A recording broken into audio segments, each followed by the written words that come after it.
Get the fuck up! Yeah! Yeah!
It's a healing meditation, dog.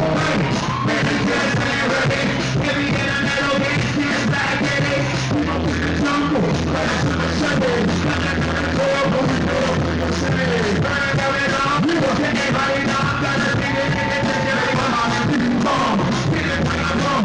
Get it, now we got it, yeah. If you really wanna heal, we can't breathe out. You really wanna feel, what's it now? You really what's the best stuff? Take a step towards it. Get the fuck up in there. Get to do something that. Get loose, get juice, drink it, lose it and rest. We can book it digest. We put the whole world to the joint. Take a look at the girls and the hero of prayers. Take it out. I'll see you straight in the coming out with it. Get down to it. Start telling it.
Grown men, and we've matured, and we have families. I just had a son 3 months ago, and I feel like, yeah, right on, and like, you know, right on. And he's got a little girl, Amp's got a little boy, and I just feel like, man, we're trying to just speak about what we see and what we know. We're not really following the trends of what's popular hip-hop conceptually. We're just trying to make hip-hop music, which I feel like is speaking your truth, and that's what we're doing. I feel the same way, you know, as far as the song Vegan, it was just kind of like, you know, expressing another human side to us, because we're not perfect, but sometimes we think we found the right way to live, you know, and sometimes that might be by, you know, the diet that you eat or the religion that you choose, you know, and life is a growing experience, and you may think that you know, you found the perfect thing for yourself, and then later on realize that it's not. So the song I Used to Be a Vegan kind of symbolizes that, because I think all of us right here used to be vegans at some point. And then we, you know, you can be, you know, there's a lot to learn, you know. Vegans, not knocking a vegan or anything, you know. You can be a vegan and it can fit your lifestyle, or you can be a vegan and you could be eating a bunch of fried tofu and fake meat, which is just as bad as regular meat as far as I'm concerned. But if you do it in certain, you know, if you don't do it in moderation, I guess, you know. But now the next question for both of you is, how do you make the vegan the lyrics so digestible? Because you guys talk about some real deep stuff without people like, okay, here they preaching again. I mean, I don't. That's a good question. I feel like I haven't really mastered that totally in myself. So I'm glad you make that comment because I feel like in this day and age, we were just talking about it the other day. It's like when you do something positive, people think it's corny immediately. That's like, unless they're on that vibe. If like the casual on the fence persons go, oh, that's not cool. You know what I'm saying? So I feel like I've always tried to make the rhyme fresh and like do some other things with it and twist it out so it's like it's just fresh music and then it has a good message to it and they get into the message maybe secondary but the message is really the primary thing, but it's like you have to kind of camouflage it a little bit.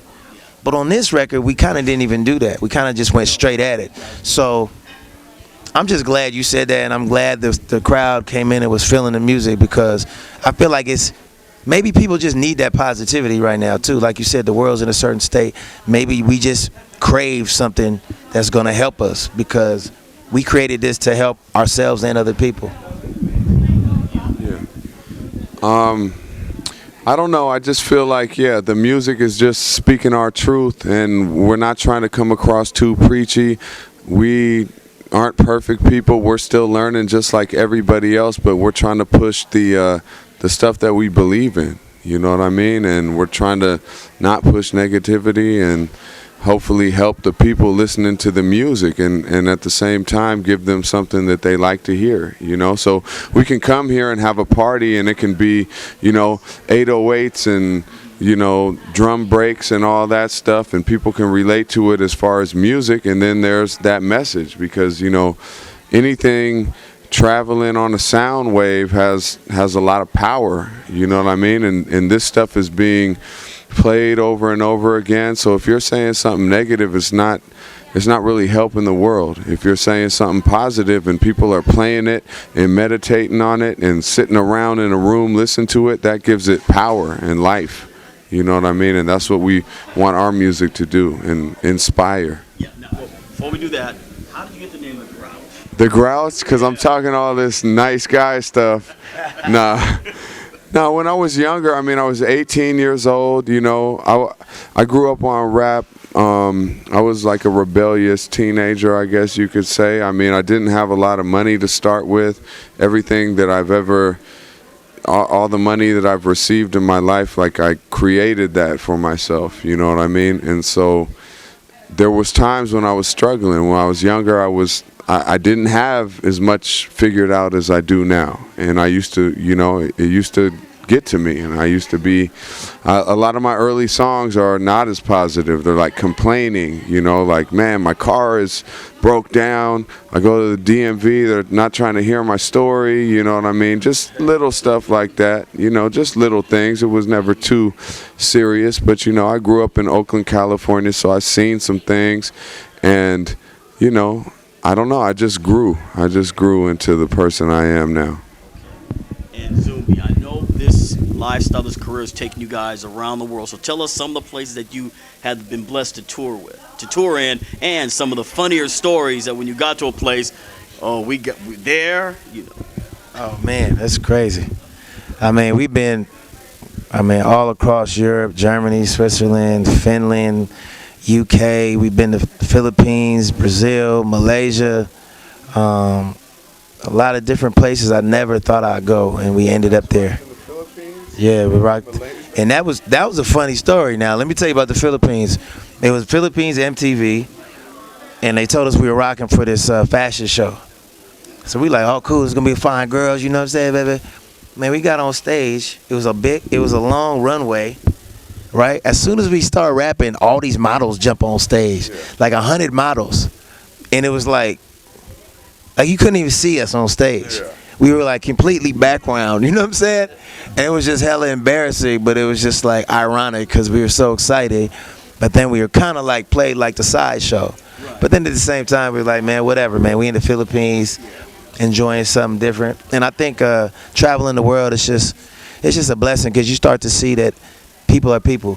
No matter where you go, you got the good and the bad, and you just start to see that like we're all so similar. We have differences, and that's the fun part. But the similarity is that, man, we all the same. And so you just, through traveling, I've just learned that, man.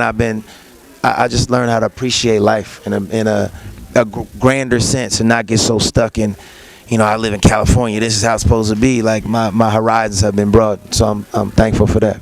Right. And Grouch, As far as what? travel. Traveling? Oh, I love to travel. I mean, when we started it out, you know, we used to sell tapes on the avenue and then just save up our little cash from tape sales and travel around the countries and go to Japan and go to Europe and all that stuff, Australia. And that was back in a time where if you wanted your music in other countries, you had to actually bring it there. You know what I mean?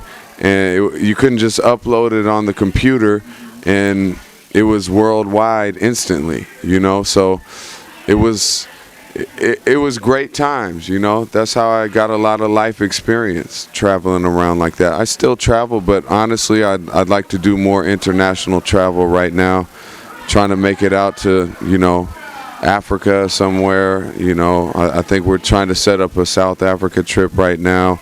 We're going to do England later this year, and I don't know what else. Yeah, couple European spots.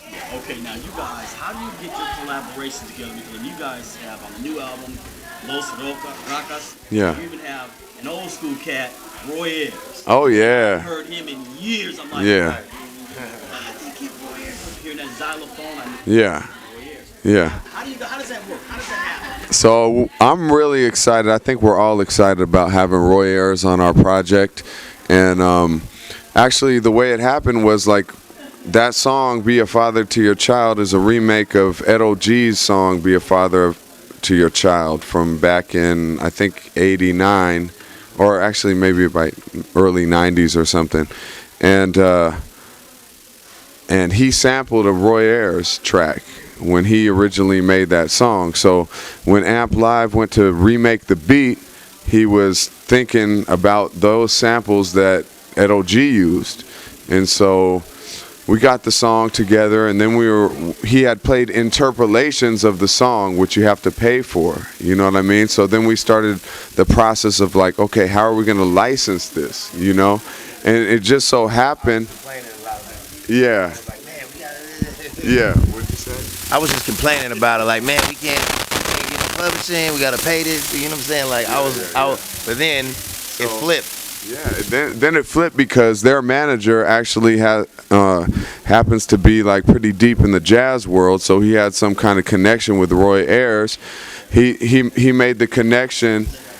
Yeah, it's like it worked out for us because he played Roy the music, and we found out like, oh, not only is Roy not gonna sue us, you know, or charge us a whole bunch of money, he wants to be on the track. He likes it, and so it was like, whoa, that's like one of the, you know, beautiful music moments in the career, you know. Before we wrap this up, how do people get in contact with you guys? You know, on MySpace.